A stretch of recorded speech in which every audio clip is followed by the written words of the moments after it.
जिस तरह के सब कहते ने कि फूड सिक्योरिटी जी है वो अजकल बॉर्डर सिक्योरिटी तो ज़्यादा अहम हो चुकी हुई है। और गल भी ठीक है कि अगर आवाम जी है किसी मुल्क की होवे ਉਹਦਾ ਢਿੱਡ ਭਰਿਆ ਹੋਏਗਾ ਤੇ ਉਹ ਮਹਿੰਗੀ ਬਿਜਲੀ ਬਰਦਾਸ਼ਤ ਕਰ ਲਏਗੀ, ਬਾਕੀ ਮਹਿੰਗਾਈ ਬਰਦਾਸ਼ਤ ਕਰ ਲਏਗੀ। ਲੇਕਿਨ ਅਗਰ ਉਹਦਾ ਢਿੱਡ ਖਾਲੀ ਹੋਏਗਾ, ਇਨਸਾਨ ਜਿਹੜਾ ਖੁਦ ਹੀ ਭੁੱਖਾ ਰਹੇ, ਉਹਦੀ ਫੈਮਿਲੀ ਉਹਦੇ ਬਾਲ ਬੱਚੇ ਭੁੱਖੇ ਰਹਿਣ ਤੇ ਫਿਰ ਉਹਦੇ ਅੰਦਰ ਜਿਹੜਾ ਗੁੱਸਾ ਉਬਾਲ ਪੈਦਾ ਹੁੰਦਾ ਹੈ ਉਹਦਾ ਕੋਈ ਜਿਹੜਾ ਦੂਸਰਾ ਰਾਏ ਨਹੀਂ ਹੈ। ਔਰ ਇਸੇ ਵਾਲੇ ਦੇ ਨਾਲ ਜਿਹੜਾ ਹੈ ਜਦੋਂ ਅਸੀਂ ਗੱਲ ਕਰਦੇ ਹਾਂ ਫੂਡ ਸਿਕਿਉਰਿਟੀ ਦੀ ਤੇ ਪਾਕਿਸਤਾਨ ਦਾ ਸਟੇਬਲ ਫੂਡ ਜਿਹੜਾ ਹੈ वो गंदम है, क्योंकि गंदम तो आटा बनता है, आटे तो रोटी बनती है और पूरा पाकिस्तान जड़ा है वो रोटी से लगा हुआ है। और ख़ास तौर से इतने भी एक बड़ी एक मिथ बनी हुई है कि कहते हैं जी मुहावरा है कि हर बंदे दो रोटियां खानी है, हालांकि ऐसी गल नहीं है। गल यह है कि आम बंदे की गज़ा दो रोटी होंगी है, लेकिन जो दिहाड़ीदार है मजदूर है जिहदे वास्ते कि हुकूमत ये कहंदियां ने कि उन्होंने खातर जो है आटा सस्ता करते हैं, रोटी सस्ती करते हैं, वो खुराक ज़्यादा होंगी है।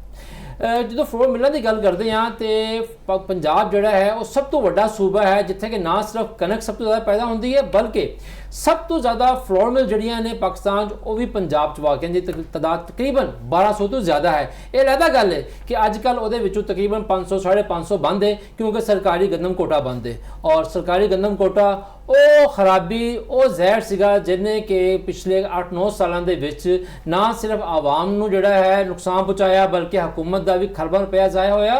और खुद फ्लोर मिलिंग इंडस्ट्री जी है जी अच्छी खासी चल रही सी वो सरकारी बैसाखियां के सहारे चलते चलते जोड़े है अपना चाल चलन जी वो भुल चुकी हुई है।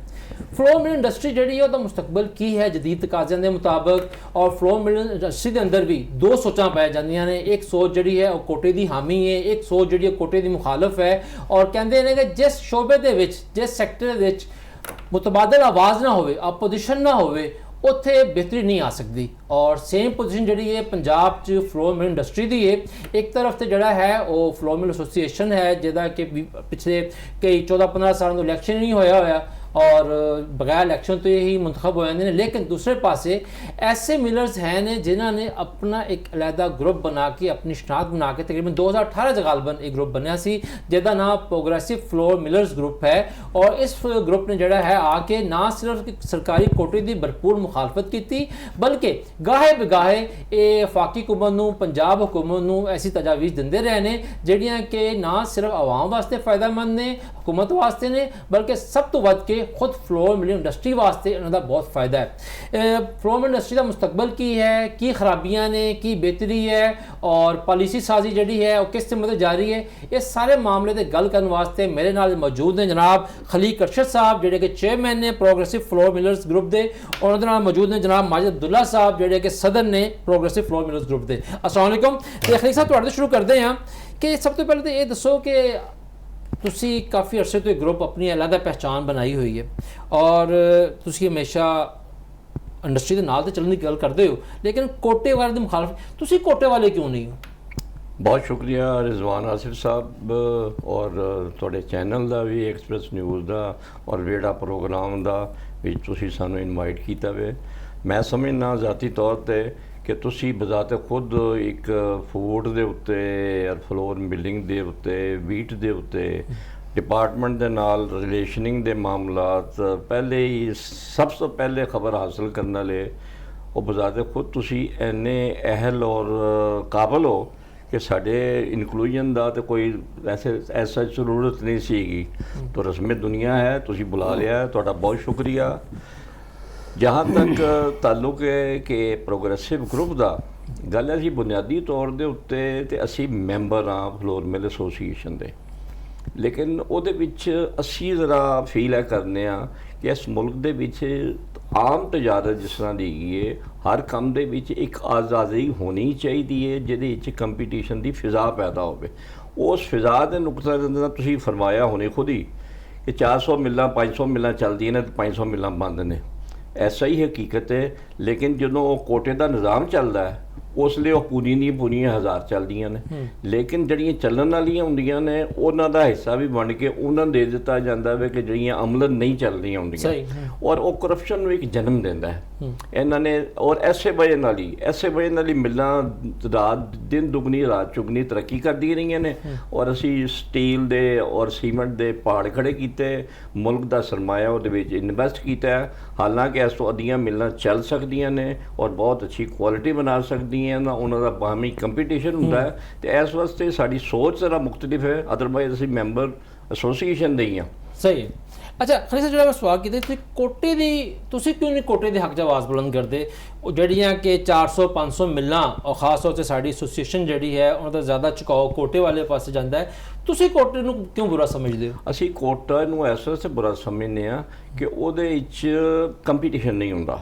ਉਹ ਹਰ ਬੰਦਾ ਇੰਟਾਈਟਲ ਹੁੰਦਾ ਹੈ according to their installed capacity, ਜਿਹੜੀ ਉਹਨਾਂ ਦੀ ਇੰਸਟਾਲੇਸ਼ਨ ਹੈਗੀ ਹੈ, ਕਿੰਨੀਆਂ ਬਾੜੀਆਂ ਨੇ, ਉਹਦੇ ਨਾਲ ਮਸਨੂਈ ਬਾੜੀਆਂ ਦਾ ਇਜ਼ਾਫਾ ਕੀਤਾ ਗਿਆ, ਉਹਦੇ ਵਿੱਚ ਕਰਪਸ਼ਨ ਦਾ ਬਾਇਸ ਬਣਿਆ, ਕਾਗਜ਼ ਕਾਲੇ ਕੀਤੇ ਗਏ ਔਰ ਮਾਲ ਵੇਚਿਆ ਗਿਆ ਬਾਜ਼ਾਰ ਦੇ ਵਿੱਚ। ਤੇ ਇਸ ਵਾਸਤੇ ਜਿਨ੍ਹਾਂ ਦੀ ਪਿਸਾਈ ਹੈ ਉਹਨਾਂ ਨੂੰ ਉਹਦੇ ਮੁਤਾਬਕ ਨਹੀਂ ਮਿਲਿਆ, ਤੇ ਲੇਕਿਨ ਜਿਨ੍ਹਾਂ ਦਾ ਕੰਮ ਨਹੀਂ ਗਾ ਉਹਨਾਂ ਨੂੰ ਵੀ ਗੰਦਮ ਦਾ ਕੋਟਾ ਮਿਲਿਆ। ਤੇ ਅਸੀਂ ਕਹਿੰਦੇ ਹਾਂ ਜਦ ਗੰਦਮ ਅਵੇਲੇਬਲ ਹੋਵੇ ਤੇ ਫਿਰ ਕੰਪੀਟੀਸ਼ਨ ਹੋਣਾ ਚਾਹੀਦਾ, ਔਰ ਕੰਪੀਟੀਸ਼ਨ ਦੇ ਵਿੱਚ ਮਿਲਰ ਜ਼ਿਆਦਾ ਹੁੰਦੀ ਹੈ, ਉਹਨਾਂ ਕੰਪੀਟੀਸ਼ਨ ਰਹਿੰਦਾ, ਕੁਆਲਿਟੀ ਬਿਹਤਰ ਹੁੰਦੀ ਹੈ, ਰੇਟ ਕੰਟਰੋਲ ਦੇ ਵਿੱਚ ਰਹਿੰਦਾ, ਕਿਸੇ ਕਿਸਮ ਦੀ ਪਾਬੰਦੀ ਦੀ, ਕਿਸੇ ਚੈਕਿੰਗ ਦੀ, ਕਿਸੇ ਨਿਜ਼ਾਮ ਦੀ ਕੋਈ ਜ਼ਰੂਰਤ ਹੈ ਸੱਚ ਕੋਈ ਨਹੀਂ ਹੁੰਦੀ, ਅਗਰ ਤੁਸੀਂ ਆਜ਼ਾਦ ਛੱਡੋ ਔਰ ਗੰਦਮ ਦਾ ਬੰਦੋਬਸਤ ਕਰੋ। ਸਹੀ। ਮਾਹਿਦੁੱਲਾ ਸਾਹਿਬ, ਤੁਸੀਂ ਕੁਝ ਅਰਸਾ ਪਹਿਲੇ ਇਹੀ ਕੋਟੇ ਦੇ ਮਾਮਲੇ ਤੇ ਇੱਕ ਫਿਕਰਾ ਤੁਹਾਡਾ ਬੜਾ ਵਾਇਰਲ ਹੋਇਆ ਸੀਗਾ ਕਿ ਘੋੜਾ ਖੋਤਾ ਇੱਕ ਨਹੀਂ ਹੋ ਸਕਦਾ, ਔਰ ਤੁਹਾਡੀ ਇੰਡਸਟਰੀ ਦੇ ਕਾਫੀ ਸਾਰੇ ਲੋਕਾਂ ਨੇ ਬੁਰਾ ਮਨਾਇਆ, ਔਰ ਬੁਰਾ ਮਨਾਉਣ ਵਾਲਿਆਂ 'ਚ ਜ਼ਿਆਦਾਤਰ ਉਹ ਸਨ ਜਿਹੜੇ ਕਿ ਸ਼ਾਇਦ ਆਪਣੇ ਆਪ ਨੂੰ ਉਹ ਦੂਜੇ ਵਾਲੇ ਪਾਸੇ ਲੈ ਗਏ ਸਨ। ਲੇਕਿਨ ਸਵਾਲ ਫਿਰ ਉੱਥੇ ਹੀ ਹੈ ਕਿ ਬੁਨਿਆਦੀ ਖਰਾਬੀ ਜਿੱਥੋਂ ਕਿ ਕੰਮ ਸ਼ੁਰੂ ਹੋਇਆ ਔਰ ਅਰਬਾਂ ਨਹੀਂ ਖਰਬਾਂ ਰੁਪਈਆ, ਜਿਸ ਤਰ੍ਹਾਂ ਖਲੀਕ ਸਾਹਿਬ ਨੇ ਕਿਹਾ, ਸਕ੍ਰੈਪ ਬਣ ਕੇ ਬੰਦ ਹੋਇਆ ਪਿਆ, ਉਹੀ ਪੈਸਾ ਕਿਸੇ ਹੋਰ ਸਨਤ 'ਚ ਲੱਗਦਾ ਤੇ ਬਿਤਰੀ ਆਉਂਦੀ ਕਿਸੇ ਪਾਸੇ ਜਾਂਦੀ। क्या ਹੁਣ ਤੁਸੀਂ ਸਮਝਦੇ ਹੋ ਕਿ ਜੋ ਵਜ਼ੀਰ ਪੰਜਾਬ ਮਰੀਮ ਨਵਾਜ਼ ਸਾਹਿਬਾ ਨੇ ਨਵੀਂ ਪਾਲਿਸੀ ਪਿਛਲੇ 2-2.5 ਸਾਲ ਲੈ ਕੇ ਆਂਦੀ, ਔਰ ਜਿਸ ਤਰ੍ਹਾਂ ਕਿ ਡੀਜੀ ਫੂਡ ਪੰਜਾਬ ਅਮਜਦ ਹਫੀਜ਼ ਸਾਹਿਬ ਜਿਹੜੇ ਹੈ ਨੇ ਪਿਛਲੇ ਸਾਲ ਤੋਂ ਲੱਗੇ ਹੋਏ ਨੇ, ਬਹੁਤ ਤੇਜ਼ੀ ਦੇ ਨਾਲ ਚੀਜ਼ਾਂ ਨੂੰ ਚੇਂਜ ਕਰ ਰਹੇ, ਬਿੱਤੀ ਲਿਆ ਰਹੇ ਨੇ, ਕਿਆ ਹਜੇ ਵੀ ਪੰਜਾਬ ਦੇ 300-400 ਮਿਲਾਂ ਨੂੰ, 500 ਮਿਲਾਂ ਨੂੰ ਜਾਂ ਉਹਨਾਂ ਦੇ ਸਰਪ੍ਰਸਤਾਂ ਨੂੰ ਹਜੇ ਵੀ ਕੋਟੇ ਦੀ ਉਮੀਦ ਰੱਖਣੀ ਚਾਹੀਦੀ ਹੈ? ਦੇਖੋ ਜੀ, ਬਹੁਤ ਸ਼ੁਕਰੀਆ ਰਿਜ਼ਵਾਨ ਸਾਹਿਬ ਤੁਹਾਡਾ ਸਭ ਬੁਲਾਉਣ ਦਾ। एक बेसिक चीज़ जी समझने की जरूरत है वो है कि कोटा जड़ा एक चीज़ है कि सारी जड़ा निज़ाम है, सारे का सारा निज़ाम है सबसिडी दे देता। सबसिडी यह होंदी है कि हुकूमत जड़ा वो सस्ता रेट देवे और मार्केट का रेट ज़्यादा हो, जड़ा उस चीज़ अट्रैक्शन पैदा करता है। और यह इंडस्ट्री आज साढ़े पिछले सिर्फ 10 साल दे विच दुगनी हो गई है। हर साल 100 मिल ऐड हो रही सी, सिर्फ इस वास्ते कि सबसिडी का एक विच करप्शन का एक एलीमेंट है सी। ਅਸੀਂ ਜਦੋਂ ਇਹ ਆਵਾਜ਼ ਰੇਜ਼ ਕਰਨੀ ਸ਼ੁਰੂ ਕੀਤੀ ਕਿ ਜੀ ਇਹ ਜਿਹੜਾ ਸਬਸਿਡੀ ਹੈ ਇਹ ਕਰਪਸ਼ਨ ਦਾ ਮੰਬਾ ਹੈ, ਇਸ ਨੂੰ ਖਤਮ ਕਰੋ, ਕਿਉਂਕਿ ਗਰੀਬ ਆਦਮੀ ਜਿਹਦੇ ਵਾਸਤੇ ਸਾਰੀ ਸਬਸਿਡੀ ਕੀਤੀ ਜਾਂਦੀ ਉਹਦੇ ਕੋਲ ਤਾਂ ਪਹੁੰਚਦੀ ਕੋਈ ਨਹੀਂ। ਇਹ ਇਨਐਫੀਸ਼ੀਐਂਟ ਮਿਲਾ ਕਹਿ ਲਓ, ਗੋਸ਼ਤ ਮਿਲਾ ਕਹਿ ਲਓ, ਜਾਂ ਤੁਸੀਂ ਜਿਹੜਾ ਦੂਸਰੀ ਟਰਮ ਇਸਤੇਮਾਲ ਕੀਤੀ ਗਧੇ ਘੋੜੇ ਵਾਲੀ, ਹਾਲਾਂਕਿ ਉਹ ਤੇ ਮੈਂ ਇੱਕ ਮੁਹਾਵਰਤ ਇਸਤੇਮਾਲ ਕੀਤੀ ਜੀ ਮੈਂ ਇਸਤੇਮਾਲ ਕੀਤੀ ਸੀ। ਉਹ ਗੱਲ ਉਹ ਇਹ ਕੀਤੀ ਸੀ ਬੇਸਿਕਲੀ ਕਿ ਜੋ ਹੈ ਰੇਸ ਦੇ ਵਿੱਚ ਜਦੋਂ ਜਿਹੜਾ ਮੁਕਾਬਲਾ ਹੁੰਦਾ ਨਾ ਉਹ ਉਸੇ ਕੈਟੇਗਰੀ ਦੇ ਲੋਕਾਂ ਦੇ ਦਰਮਿਆਨ ਹੋਣਾ ਚਾਹੀਦਾ ਹੈ। ਗੱਲ ਇਹ ਹੈ ਕਿ ਇੱਕ ਮਿਲ ਸਾਰਾ ਸਾਲ ਬੰਦ ਰਵੇ, ਹਕੂਮਤ ਜਦੋਂ ਸਸਤੀ ਗੰਦਮ ਦੇਵੇ ਤੇ ਉਹ ਮੈਦਾਨ ਦੇ ਵਿੱਚ ਆ ਜਾਣ, ਔਰ ਉਹ ਵੀ ਚਲਾਉਣ ਵਾਸਤੇ ਨਾ ਆਣ, ਉਹ ਆਣ ਇਸ ਵਾਸਤੇ ਕਿ ਉਹ ਸਸਤੀ ਗੰਦਮ ਸਰਕਾਰ ਕੋਲੋਂ ਲੈ ਕੇ ਤੇ ਉਹਨਾਂ ਮਿਲਾਂ ਨੂੰ ਸੇਲ ਕਰਨ ਜਿਹੜੀ ਸਾਰਾ ਸਾਲ ਕੰਮ ਕਰਦੀਆਂ ਪਈਆਂ, ਜਿਹੜੀ ਫਾਲ ਮਿਲਾਂ ਨੇ। तो यह जो आके कि पहली गल तो डीरैगुलाइजेशन जी हुई है वो जिस तरीके दे नाल असी एक्सपैक्ट कर रहे थे उस तरीके नाल नहीं हुई। असी कर रहे थे एक्सपैक्ट कि जी हुकूमत है सारी इंडस्ट्री चो निकल जाए कि हुकूमत का काम जोड़ा वो कारोबार करना नहीं है। हुकूमत कारोबार कर रही है, हुकूमत का काम है कि वो पॉलिसी देवे और गवर्न करे, हुकूमत का काम है। हो रहा है कि जोड़ा फूड डिपार्टमेंट का पिछले इन्ने सालों तो इस सिलसिला सी कि हुकूमत परचेज करती सी, उस पर स्टोर करती सी, उस कॉस्ट बेयर करती सी, फिर उस बाद सबसिडी दे के उन्होंने सस्ता करने वास्ते करती सी। असी कहा जी डीरैगूलेट हो रहा है तो तुसी इस ट्रेड चो निकल जाओ, इस तजारे नूं खुला छड्ड दिओ, फ्री मार्केट ट्रेड दे उत्ते छड्ड दिओ। उहदे नाल यह होएगा कि जिस वेले फसल आती है तो सस्ती हो जाती है, और जिस वेले क्लीन पीरियड आता है उस टाइम महंगी हो जाती है।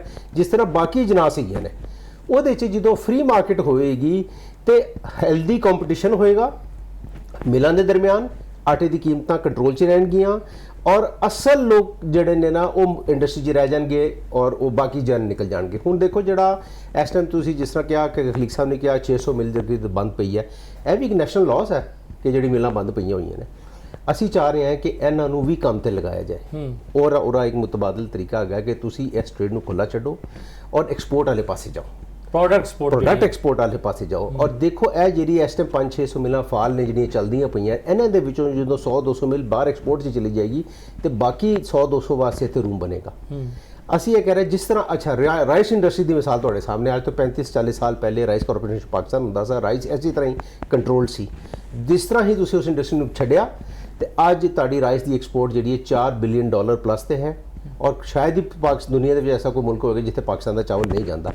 ਅਗਰ ਇੱਥੇ ਅਸੀਂ ਮਲਟੀਨੈਸ਼ਨਲ ਕੰਪਨੀਆਂ ਦੇ ਨਾਲ ਕਾਰੋਬਾਰ ਕਰ ਸਕਨੇ ਆ, ਉਹਨਾਂ ਨੂੰ ਆਟਾ ਮੈਦਾ ਜਾਂ ਇੱਥੇ ਪ੍ਰੋਡਕਟਸ ਬਣਾ ਕੇ ਦੇ ਸਕਦੇ ਆ, ਅਸੀਂ ਦੂਜੇ ਮੁਲਕਾਂ 'ਚ ਵੀ ਕਰ ਸਕਦੇ ਹਾਂ। ਮਾਂਗ ਵੀ ਔਰ ਮਾਂਗ ਵੀ ਹੈ। 8-10 ਮੁਲਕ ਐਸੇ ਹੈ ਨਾ ਜਿਹੜੇ ਕਿ ਕਹਿੰਦੇ ਪਏ ਨੇ ਪਾਕਿਸਤਾਨ ਦੀ ਗੰਦਮ ਮਸਨੂਆਤ ਆਓ। ਜੀ ਬਿਲਕੁਲ, ਅਸੀਂ ਐਕਚੁਅਲੀ ਇੱਕ ਸਰਕਲ 'ਚ ਘੁੰਮੀ ਜਾ ਰਹੇ ਹਾਂ ਕਿ ਇੱਕ ਸਪੈਸੀਫਿਕ ਰੋਟੀ ਨੂੰ ਪਕੜ ਕੇ, ਸਸਤੇ ਆਟੇ ਨੂੰ ਪਕੜ ਕੇ ਬਿਲਕੁਲ ਗਰੀਬ ਆਦਮੀ ਦਾ ਖਿਆਲ ਕਰਨਾ ਚਾਹੀਦਾ ਹੈ, ਬਿਲਕੁਲ ਦੇਣਾ ਚਾਹੀਦਾ ਹੈ, ਲੇਕਿਨ ਉਹ ਟਾਰਗੇਟਡ ਸਬਸਿਡੀ ਕਰਕੇ ਦੇਣਾ ਚਾਹੀਦਾ ਹੈ। ਇਸ ਟਾਈਮ ਜਿਹੜੀ ਸਬਸਿਡੀ ਦੀ ਸ਼ਕਲ ਹੈ ਮੌਜੂਦ ਹੈ ਉਹ ਅਕ੍ਰੋਸ ਦ ਬੋਰਡ ਹੈ, ਹਰ ਇੱਕ ਵਾਸਤੇ ਹੈਗੀ ਹੈ, ਜਿਹਨੂੰ ਨਹੀਂ ਵੀ ਜ਼ਰੂਰਤ ਉਹਨੂੰ ਮਿਲ ਰਹੀ ਹੈ ਤੇ ਜਿਹਦੀ ਵਜ੍ਹਾ ਤੋਂ ਇਹ ਮਸਲੇ ਮਸਾਇਲ ਜਿਹੜੇ ਨੇ ਪੈਦਾ ਹੋ ਰਹੇ ਨੇ। ਸਹੀ। ਅੱਛਾ ਖਲੀਕ ਸਾਹਿਬ, ਜਿਸ ਤਰ੍ਹਾਂ ਮਾਇਆ ਸਾਹਿਬ ਨੇ ਗੱਲ ਕੀਤੀ ਕਿ ਸਬਸਿਡੀ ਜਿਹੜੀ ਹੈ ਉਹ ਸਭ ਨੂੰ ਯਕਸਾ ਮਿਲ ਰਹੀ ਹੈ, ਮੈਨੂੰ ਯਾਦ ਹੈ ਕਿ ਜਦੋਂ ਇਹ ਮੌਜੂਦਾ ਸਿਸਟਮ ਜਿਹੜਾ ਹੁਣ ਤਾਂ ਮਹਿਦੂਦ ਹੋ ਗਿਆ ਨਾ, ਜ਼ਾਹਰੀ ਗੱਲ ਹੈ ਕਿ ਰੇਟ ਜਿਹੜਾ ਹੈ ਉੱਤੇ ਆ ਗਿਆ, ਨਹੀਂ ਤੇ ਪਿਛਲੇ 14-15-20 ਸਾਲ ਜਿਹੜੇ ਹੈ ਨੇ ਉਦੋਂ ਓਪਨ ਮਾਰਕੀਟ ਰੇਟ ਜਿਹੜਾ ਗੰਦਮ ਦਾ ਸੀਗਾ ਤੇ ਜਿਹੜਾ ਸਰਕਾਰੀ ਸੀਗਾ ਉਹ ਬਹੁਤ ਵੱਡਾ ਫਰਕ ਹੁੰਦਾ ਸੀਗਾ ਔਰ ਉਹੀ ਫਰਕ ਜਿਹੜਾ ਸੀਗਾ ਉਹ ਕਰਪਸ਼ਨ ਸਬਬ ਸੀਗਾ। ਉਸ ਵੇਲੇ ਅਸੀਂ ਕਹਿੰਦੇ ਹੁੰਦੇ ਸੀ ਕਿ ਯਾਰ ਜਿਹੜਾ ਬੰਦਾ 5 ਸਟਾਰ ਹੋਟਲ ਬਹਿ ਕੇ ਰੋਟੀ ਖਾ ਰਿਹਾ ਹੈ ਉਹਨੂੰ ਵੀ ਉਹੀ ਆਟਾ ਇਸਤੇਮਾਲ ਕਰ ਰਿਹਾ ਹੈ ਸਬਸਿਡੀ ਵਾਲਾ, ਜਿਹੜਾ ਦਿਹਾੜੀਦਾਰ ਫੁੱਟਪਾਥ ਤੇ ਬਹਿ ਕੇ ਥੜੇ ਤੇ ਬਹਿ ਕੇ ਦਾਲ ਰੋਟੀ ਖਾਂਦਾ ਪਿਆ ਉਹ ਵਿਚਾਰਾ ਵੀ ਕਰਦਾ ਪਿਆ। ਇੱਕ ਤੇ ਜਿਹੜੀ ਯਕਸਾਨੀਅਤ ਸੀ ਉਹ ਨਹੀਂ ਹੋਣੀ ਚਾਹੀਦੀ ਸੀ। ਲੇਕਿਨ ਜਿਹੜੀ ਸਬਸਿਡਾਈਜ਼ਡ ਮਾਡਲ ਦੀ ਗੱਲ ਕਰਦੇ ਹਾਂ, ਕਿਆ ਸਬਸਿਡਾਈਜ਼ਡ ਮਾਡਲ ਤੋਂ ਮੁਰਾਦ ਇਹ ਹੈ ਕਿ ਲੋਕਾਂ ਨੂੰ, ਮਖਸੂਸ ਲੋਕਾਂ ਨੂੰ ਰਜਿਸਟਰ ਕਰਕੇ ਆਟਾ ਦਿਓ, ਜਾਂ ਉਹ ਜਿਹੜੇ ਲੋਕ ਮੁਸਤਹਿਕ ਨੇ, ਜਿਹੜੇ ਪਹਿਲੇ ਹੀ ਗਵਰਨਮੈਂਟ ਦੇ ਡੇਟੇ ਦੇ ਵਿੱਚ ਮੌਜੂਦ ਨੇ, ਬਿਸਪ ਦੇ ਮੌਜੂਦ ਨੇ, ਆਪਣੇ ਪੰਜਾਬ ਹੁਕੂਮਤ ਦੇ ਡੇਟੇ ਮੌਜੂਦ ਨੇ, ਉਹਨਾਂ ਨੂੰ 1000, 2000, 2500 ਜੋ ਹੁਕੂਮਤ ਸਮਝੇ ਐਡੀਸ਼ਨਲ ਦੇ ਦੇਵੇ ਕਿ ਭਈਆ ਤੁਹਾਨੂੰ ਆਟੇ ਦੀ ਮੱਝ ਸਬਸਿਡੀ ਹੈ, ਬਾਕੀ ਮਾਰਕੀਟ ਓਪਨ ਕਰ ਦਿਓ। ਬਿਲਕੁਲ, ਤੁਸੀਂ ਵੀ ਬਿਲਕੁਲ ਉਹੀ ਗੱਲ ਕਹੀ ਹੈ, ਮਾਜਦ ਸਾਹਿਬ ਨੇ ਵੀ ਉਹ ਕਹੀ ਹੈ। ਮੈਂ ਉਹਦੀ ਮਜ਼ੀਦ ਤਾਇਦ ਕਰਦਿਆਂ ਕਹਾਂਗਾ ਕਿ ਜਦੋਂ ਦਾ ਪਾਕਿਸਤਾਨ ਬਣਿਆ ਹੈ, ਹਰ ਗੌਰਮੈਂਟ ਨੇ ਆਪਣੇ ਦੌਰ ਦੇ ਵਿੱਚ ਕੁਛ ਨਾ ਕੁਛ ਇਸ ਆਵਾਮ ਨੂੰ ਨਾਜ਼ ਦੇ ਰੋਟੀ ਦੀ ਅਵੇਲੇਬਿਲਿਟੀ, ਬੇਸਿਕ ਸਟੇਪਲ ਫੂਡ ਜਿਹੜਾ ਤੁਸੀਂ ਕਿਹਾ ਵੇ, ਉਹਦੀ ਬੁਨਿਆਦ ਦੇ ਉੱਤੇ ਸਾਰਾ ਫੋਕਸ ਰੱਖਿਆ ਵੇ। ਔਰ ਉਸ ਬੁਨਿਆਦ ਦੇ ਉੱਤੇ ਫੋਕਸ ਰੱਖਣ ਦਾ ਅਸੀਂ ਅਸਲ ਗੱਲ ਫਿਰ ਭੁੱਲ ਗਏ ਹਾਂ ਕਿ ਉਹਦੇ ਨਾਲ ਮਸਾਇਲ ਜਿਹੜੇ ਪੈਦਾ ਹੋਏ ਨੇ ਉਹ ਹੱਲ ਕੋਈ ਨਹੀਂ ਹੋਏ ਤੇ ਅਸੀਂ ਉਸ ਰੋਟੀ ਨੂੰ ਕੰਟਰੋਲ ਜ਼ਬਰਦਸਤੀ ਕਰਨ ਦੀ ਕੋਸ਼ਿਸ਼ ਕੀਤੀ ਹੈ ਔਰ ਬੇਵਰੈਜ਼ ਜਦੋਂ ਅਨਨੈਚੁਰਲ ਤਰੀਕੇ ਨਾਲ ਕਰ ਰਹੇ ਸੀ, ਨੈਚੁਰਲ ਤਰੀਕੇ ਨਾਲ ਕੀਤੀ ਹੈ। ਮੈਂ ਕਹਿੰਦਾ ਕਿ 2 ਸਾਲ ਪਹਿਲੇ ਤੱਕ ਜਾਂ ਪਿਛਲੇ ਸਾਲ ਵੀ ਈਵਨ ਸ਼ੁਰੂ ਦੇ ਉੱਤੇ 2200 ਰੁਪਏ ਜਦੋਂ ਗੰਦਮ ਆਈ ਸੀ ਉਦੋਂ 1300 ਰੁਪਏ ਦਾ ਆਟਾ ਵਿਕਿਆ ਔਰ ਉਸ ਤੋਂ ਪਹਿਲੇ 2800 ਦਾ ਵਿਕਿਆ, ਉਸ ਤੋਂ ਪਹਿਲੇ 250 ਦਾ ਵਿਕਿਆ, ਉਸ ਤੋਂ ਪਹਿਲੇ 2800 ਦਾ ਵਿਕਿਆ। ਤੇ ਇਹ ਕਿਉਂ, ਕਿਸ ਤਰ੍ਹਾਂ 1300 ਦਾ ਆਇਆ ਸੀ? ਸਿਰਫ ਕੰਪੀਟੀਸ਼ਨ ਦੀ ਬੁਨਿਆਦ ਤੇ ਉਸਲੇ ਹੁਕੂਮਤ ਦਾ ਕੋਈ ਇਨਫੋਰਸਮੈਂਟ ਨਹੀਂ ਸੀਗੀ। ਤੇ ਇਸ ਵਾਸਤੇ ਸਾਨੂੰ ਜਿਹੜਾ ਟਾਰਗੇਟ ਕਰਨਾ ਚਾਹੀਦਾ ਹੈ ਆਪਣੀ ਗੰਦਮ ਦੀ ਪੈਦਾਵਾਰ ਦੇ ਉੱਤੇ ਕਰਨਾ ਚਾਹੀਦਾ। ਸਾਡੀ ਅਨਕੰਸਿਸਟੈਂਸੀ ਜਿਹੜੀ ਹੈ, ਅਦਮ ਤਸਲਸਲ ਪਾਲਿਸੀਜ਼ ਦਾ, ਤੁਸੀਂ ਦੇਖ ਲਓ ਸ਼ੁਰੂ ਦੇ ਉੱਤੇ ਇੱਕ ਰਾਸ਼ਨਿੰਗ ਦਾ ਦੌਰ ਸੀ, ਉਹ ਜੈਲਿਆਂ ਨੂੰ ਡਿਪੂ ਨਵਾਜ਼ੇ ਗਏ, ਉਹ ਵੀ ਕਾਗਜ਼ੀ ਕਾਰਵਾਈਆਂ ਹੁੰਦੀਆਂ ਸਨ। ਉਸ ਤੋਂ ਬਾਅਦ ਇੱਕ ਮਿਲਾਂ ਨੈਸ਼ਨਲਾਈਜ਼ ਹੋ ਗਈਆਂ, ਉਸ ਤੋਂ ਬਾਅਦ ਫਿਰ ਵਾਪਸ ਹੋ ਗਈਆਂ, ਉਸ ਤੋਂ ਬਾਅਦ ਡਿਪੂ ਸਿਸਟਮ ਚੱਲਦਾ ਰਿਹਾ। ਬਹੁਤ ਸਾਰੀ ਅਸੀਂ ਸਟਰਗਲ ਕੀਤੀ, ਉਹੀ ਪ੍ਰੋਗਰੈਸਿਵ ਸੋਚ ਦੇ ਨਾਲ ਕੀਤੀ। ਔਰ ਪ੍ਰੋਗਰੈਸਿਵ ਸੋਚ ਹਰ ਇੱਕ ਦੀ ਹੋਣੀ ਚਾਹੀਦੀ। ਅਗਰ ਅਸੀਂ ਪ੍ਰੋਗਰੈਸਿਵ ਫਲੋਰ ਮਿਲਰ ਆਪਣੇ ਆਪ ਨੂੰ ਕਹਿਲਾਉਂਦੇ ਹਾਂ ਤੇ ਅਸੀਂ ਕੋਈ ਵੱਖਰੀ ਨਹੀਂ ਗਏ ਕੋਈ ਕੈਟਾਗਰੀ ਕਿ ਜਿਹੜੀ ਅਸੀਂ ਸੋਚਦੇ, ਇਹ ਹਰ ਬੰਦੇ ਦੀ ਔਰ ਹਰ ਫੀਲਡ ਦੇ ਵਿੱਚ ਹੋਣੀ ਚਾਹੀਦੀ ਹੈ। ਸੋਚ ਤਬਦੀਲੀ ਹੈ ਉਹ ਜਨਾਬ। ਅਸੀਂ ਰਾਸ਼ਨਿੰਗ ਵੀ ਖਤਮ ਕਰਾਈ। ਉਸ ਤੋਂ ਬਾਅਦ ਐਸਾ ਵੀ ਹੋਇਆ ਕਿ ਗਵਰਨਮੈਂਟ ਨੇ 1700 ਰੁਪਏ ਦੀ ਗੰਦਮ ਖਰੀਦੀ ਔਰ 1400 ਰੁਪਏ ਦੀ ਇਸ਼ੂ ਕੀਤੀ। ਐਸੇ ਹੀ ਉਹਦੀ ਵਜ੍ਹਾ ਨਾਲ ਸਾਰੇ ਜਿਹੜੇ ਫਲੋਰ ਮਿਲਰ ਸਨ ਕੰਮ ਕਰਨ ਵਾਲੇ ਉਹ ਡਿਸਕਰੇਜ ਹੋਏ। ਇਨਕਰੇਜਮੈਂਟ ਤੇ ਇਸ ਤਰ੍ਹਾਂ ਸਹੂਲਤ ਹੋਣੀ ਚਾਹੀਦੀ ਕਿ ਸਾਡੇ ਕੋਲ ਸਟੋਰੇਜ ਨਹੀਂ ਹੈਗੀ, ਸਾਡੇ ਕੋਲ ਜਦੀਦ ਨਿਜ਼ਾਮ ਕੋਈ ਨਹੀਂ ਹੈਗਾ, ਸਟੋਰੇਜ ਦੇ ਉੱਤੇ ਪੁਰਾਣੇ ਗੋਦਾਮ ਲਗੇ ਨੇ। ਬਹੁਤ ਸਾਰੀਆਂ ਹੁਕੂਮਤਾਂ ਨੇ ਕੋਸ਼ਿਸ਼ ਕੀਤੀ ਕਿ ਉੱਤੇ ਕੰਮ ਕਰੀਏ, ਕਿ ਸਟੀਲ ਸਾਈਲੋਜ਼ ਲਾਈਏ, ਅਸੀਂ ਆਪਣਾ ਸਟ੍ਰੈਟੇਜਿਕ ਰਿਜ਼ਰਵ ਸੇਵ ਕਰੀਏ, ਅਸੀਂ ਦੁਬਾਰਾ ਆਪਣਾ ਸਟੋਰ ਕਰ ਸਕੀਏ। ਜਦੋਂ ਮੈਨੂੰ ਯਾਦ ਹੈ ਇੱਕ ਵਾਰੀ 60 lakh ton government of Punjab ਨੇ 63 ਲੱਖ ਟਨ ਸਟਾਕ ਕੀਤੀ ਸੀ ਔਰ ਅਸੀਂ 1-2 ਸਾਲ ਐਕਸਪੋਰਟ ਵੀ ਕੀਤੀ ਸੀ ਸਹੀ। ਗੰਦਮ, ਭਾਵੇਂ ਸਬਸਿਡਾਈਜ਼ ਕਰਕੇ ਇੰਟਰਨੈਸ਼ਨਲ ਮਾਰਕੀਟ ਵਿੱਚ ਰੇਟ ਘੱਟ ਸੀ ਤੇ ਸਾਡਾ ਰੇਟ ਬਹੁਤ ਹੀ ਹੈ। ਅੱਲਾ ਦਾ ਸ਼ੁਕਰ ਹੈ ਕਿ ਹੁਣ ਉਸ ਤਰ੍ਹਾਂ ਚੱਲੇ ਨੇ, ਮਾਰਕੀਟ ਦੇ ਮੁਤਾਬਿਕ ਆ ਗਏ ਨੇ। ਲੇਕਿਨ ਫਿਰ ਅਦਮੇ ਤਸਲਸਲ ਕਿ ਜਦੋਂ ਅਸੀਂ ਪਿਛਲੇ 2 ਸਾਲਾਂ ਦੇ ਵਿੱਚ 2200 ਰੁਪਏ ਦਾ ਰੇਟ ਆ ਗਿਆ, ਜਦੋਂ ਰੇਟ ਵਧਣ ਲੱਗਾ ਕਿਸਾਨਾਂ ਨੂੰ ਗੰਦਮ ਮਿਲਣ ਲੱਗੀ ਤਾਂ ਉਸ ਤੋਂ ਬਾਅਦ ਕੈਪ ਕਰ ਦਿੱਤਾ ਗਿਆ। ਇਹੀ ਤੇ ਖਰੀ ਸਾਹਿਬ ਇਹੀ ਤੇ ਮਸਲਾ ਹੈ ਕਿ ਜਿਹੜਾ ਅਦਮੀ ਇਸਤਹਿਕਾਮ ਹੈ ਹਕੂਮਤੀ ਪਾਲਿਸੀਆਂ 'ਚ ਉਹ ਇੰਡਸਟਰੀ ਨੂੰ ਖਰਾਬ ਕਰ ਰਿਹਾ ਹੈ।